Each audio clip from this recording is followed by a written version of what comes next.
It's opening night. There's a feeling of tension and excitement in the air.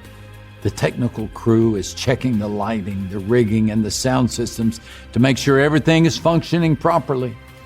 The set designer is working with the stagehands to put the finishing touches on the scenic backdrops. The makeup and costume crew are chasing after the actors who are nervously practicing their lines for the last time. They are counting down the minutes until the curtain opens and they step into the spotlight to play their part in this epic drama. So much is riding on this moment. Throughout the winter, the actors have been meeting to rehearse their lines and refine their performances.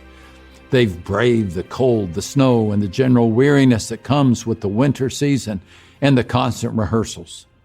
What's kept them going all these months is the circled opening night date on the calendar. That day has finally arrived. Winter has passed, springtime is here, and the time has come for them to step onto the stage and prove that all their hard work was truly worth the effort.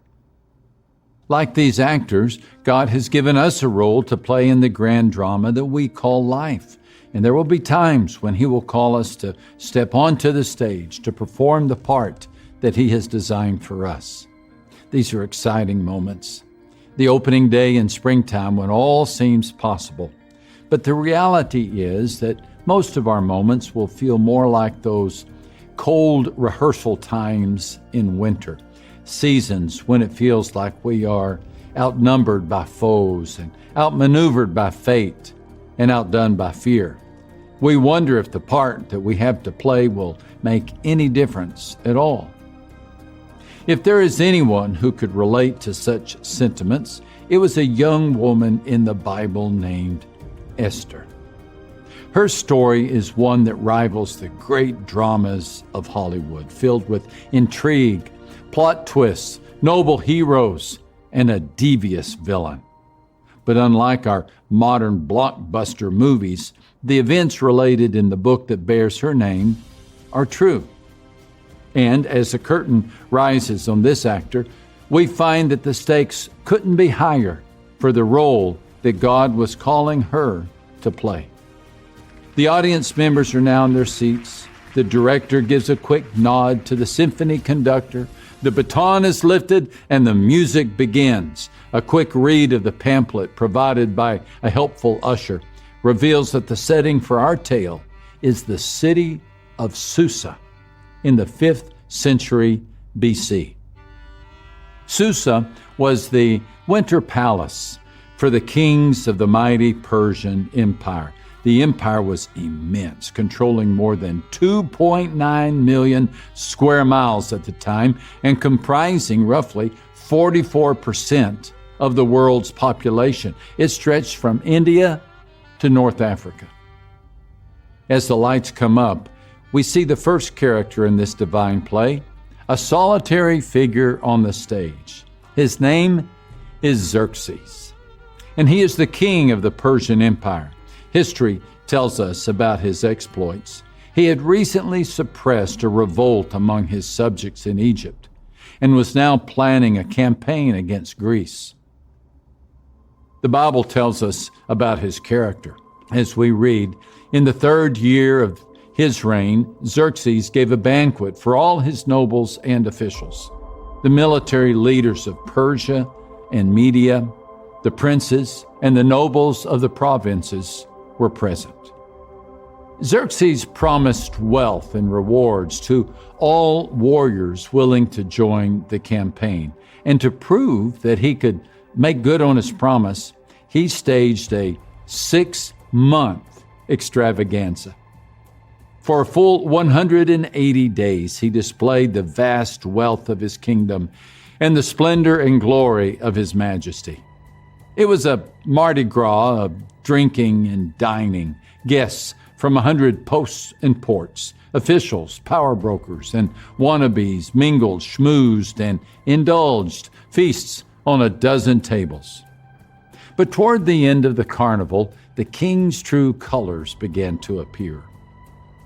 On the seventh day, when King Xerxes was in high spirits from the wine, he commanded the 7 eunuchs who served him to bring before him Queen Vashti, wearing her royal crown, in order to display her beauty to the people and nobles, for she was lovely to look at.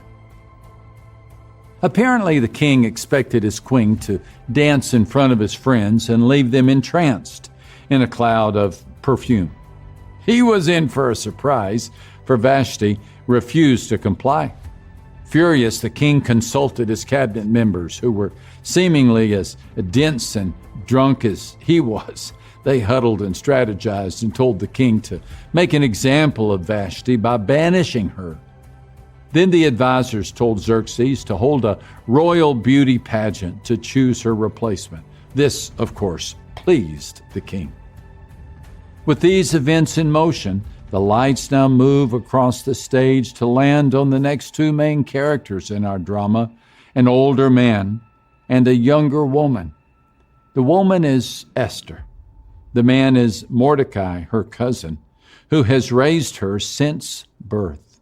Here is how their story opens.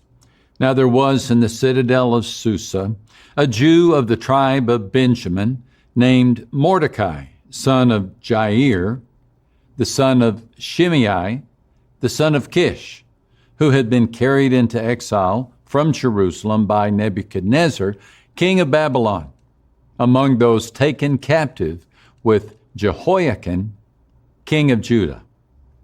Well, right away we learned that Mordecai and Esther were members of the Jewish race. They were the exiled descendants of the people of Israel. Now, if you had to pick a word to describe the Israelites of the Old Testament, you'd have many options. Stubborn comes to mind. God said they were stiff-necked. But they were also called to be spiritual, serious, strong.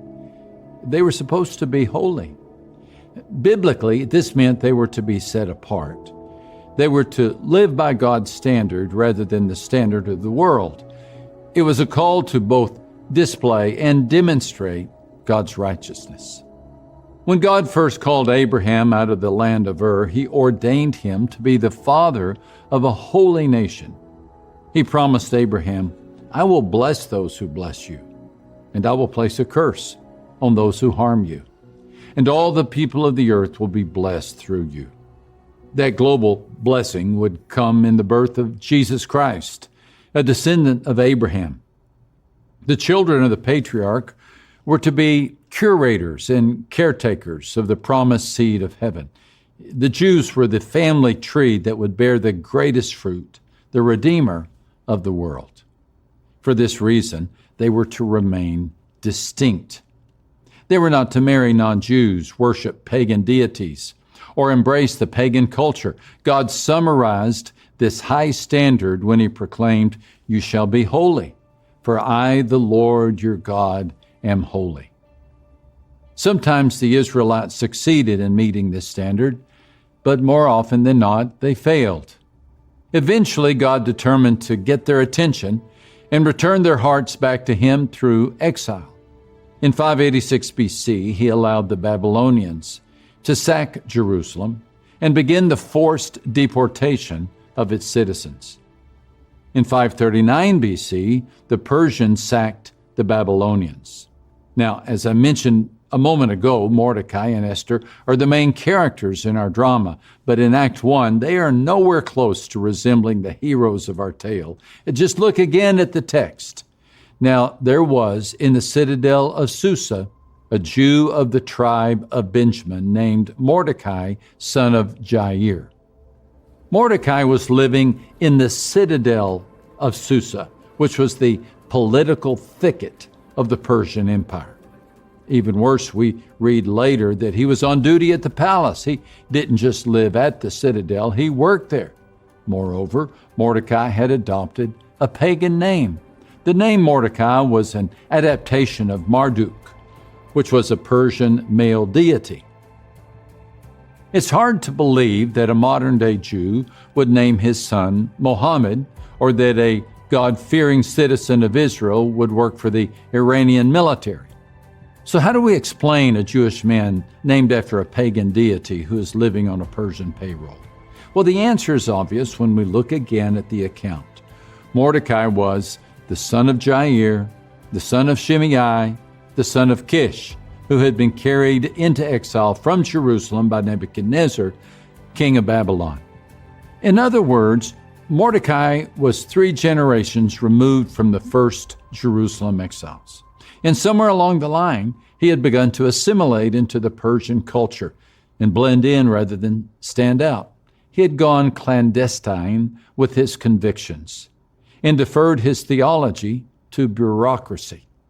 He had swapped his cultural identity for personal security. Even worse, he had encouraged his family to do the same.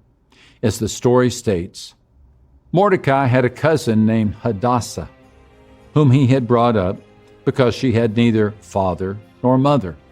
This girl, who was also known as Esther, was lovely in form and features, and Mordecai had taken her as his own daughter when her mother and father died.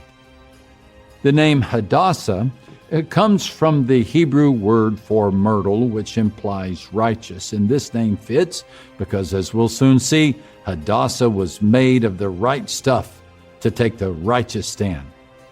But here, at the beginning of the story, she was called Esther, in deference to the Persian goddess Ishtar.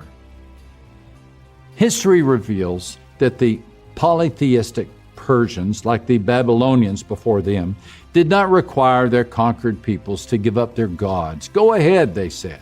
Sacrifice to your cow, pray to your moon, bow before your goddess. But just worship the gods of Persia as well. Now, this was a problem for the Jews.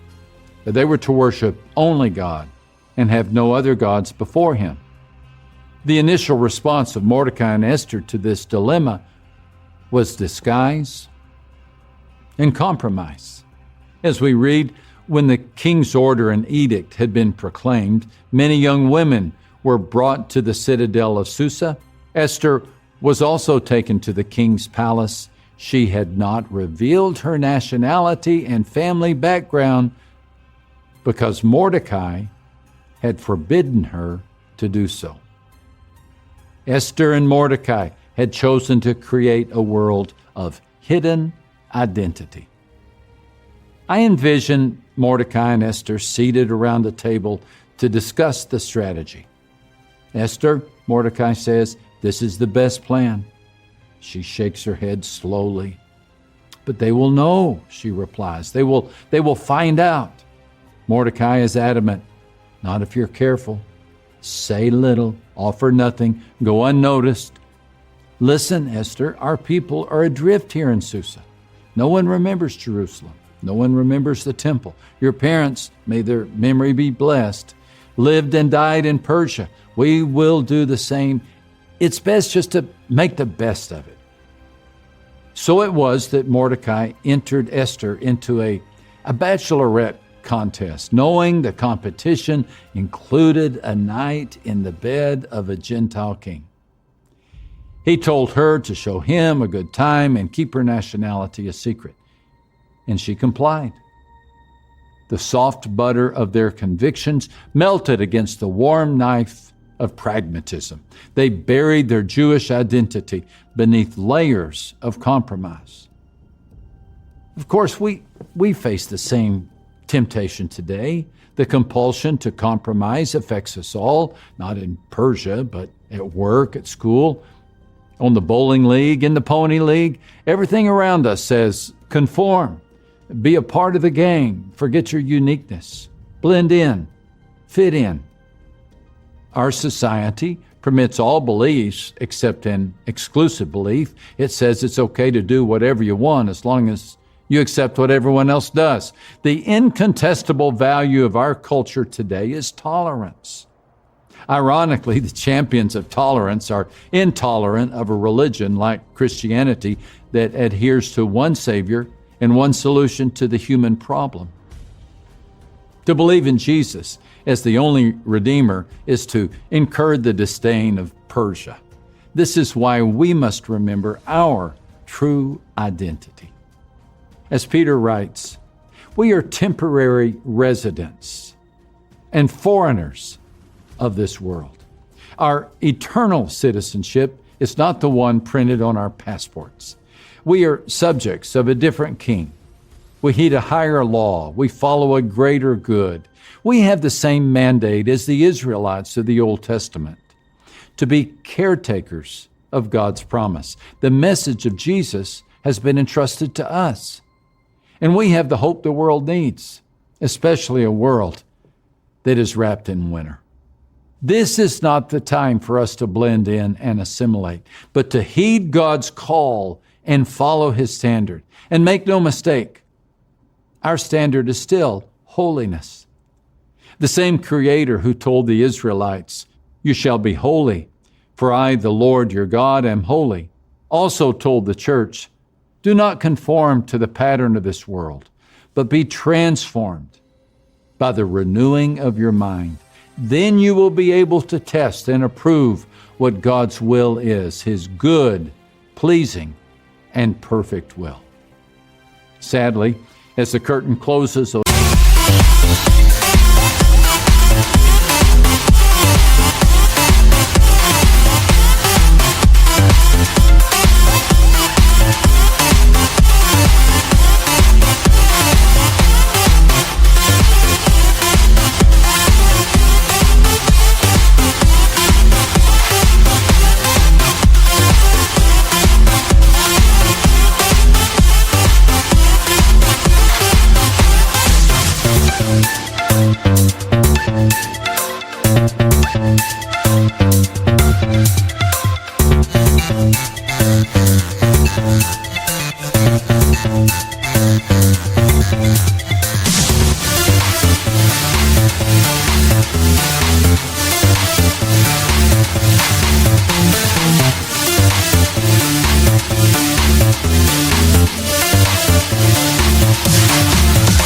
Act 1 of the story of Mordecai and Esther, they are not heeding this call.